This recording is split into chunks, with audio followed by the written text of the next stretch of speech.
Monster Farm was a short-lived animated series from Saban that aired one season on the Fox Family Network, now known as Freeform, from 1998 to 1999 on a block called The Basement, which consisted of that show, Bad Dog, Walter Melon, and reruns of Pee-wee's Playhouse.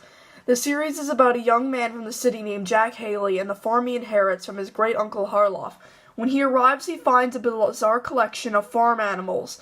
Together, this unlikely group must work together to help their new owner save their home from the curiosity seekers who threaten their wacky world. Due to the obscurity of the show and the similarity to the Japanese title of the Monster Rancher video game franchise, finding information about this cartoon is next to impossible. Though, when you type it in search, at least on Safari, the Wikipedia article does pop up, so technically this is not true. But regardless, it never had a home video or streaming release, no Netflix, no Amazon Instant Video, no nothing. The complete Russian dub is available on Dailymotion, and one Spanish episode is on YouTube. On February 21st, 2018, Robbie Wist, who voiced the main character, Jack Haley, uploaded the episode Home Office Horrors onto YouTube, which I'm going to be reviewing today for Halloween. Wait a second! Alex Borstein was a writer on this show? You mean the woman who voiced Lois Griffin on Family Guy? Very interesting, as this cartoon debuted 1 year before the, as ever, infamous cartoon. Just let me check. I'm pretty sure I read that way. And it said, written by Alex Borstein! I was right!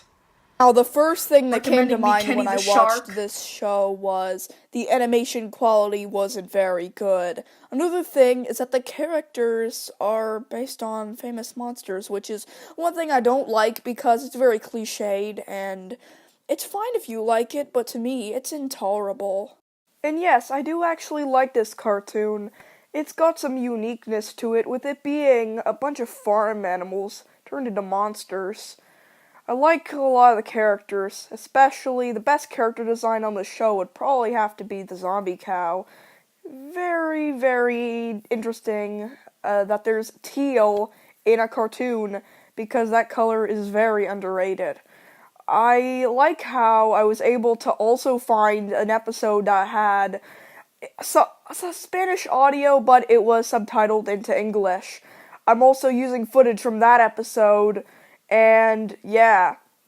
So, there's like 6 or 7 main characters, which it might be too much, but I like how this cartoon's able to write them into almost every episode.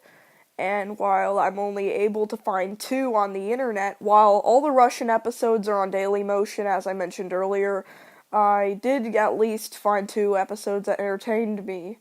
And of course, they were funny.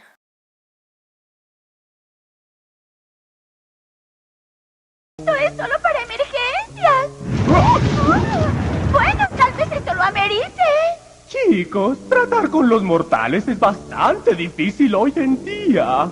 Por favor, ayúdanos, gran maestro. Tus deseos son órdenes para mí, oh mortal.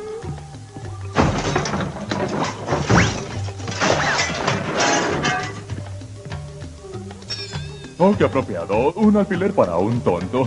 Escucho y obedezco, oh gran maestro zombies. And another cool character in the series would have to be the Ram Dragon Hybrid, something Saurus Rex.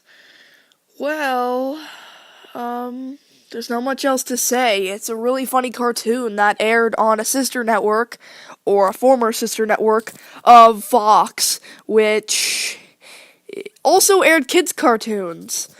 And it actually did air a lot of lost shows, like Zazu U, which I am planning to talk about someday. And it's a very good cartoon. I have no problems with it. There are no bad or good episodes. Okay, there is of the latter. Just because this show is helping me remain content and happy with all of its lightheartedness and humor. I give this show a 5 out of 10 for being normal, neutral, and tolerable.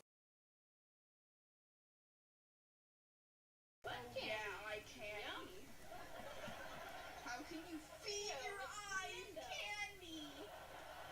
Oh, and by the way, we need Michelle back.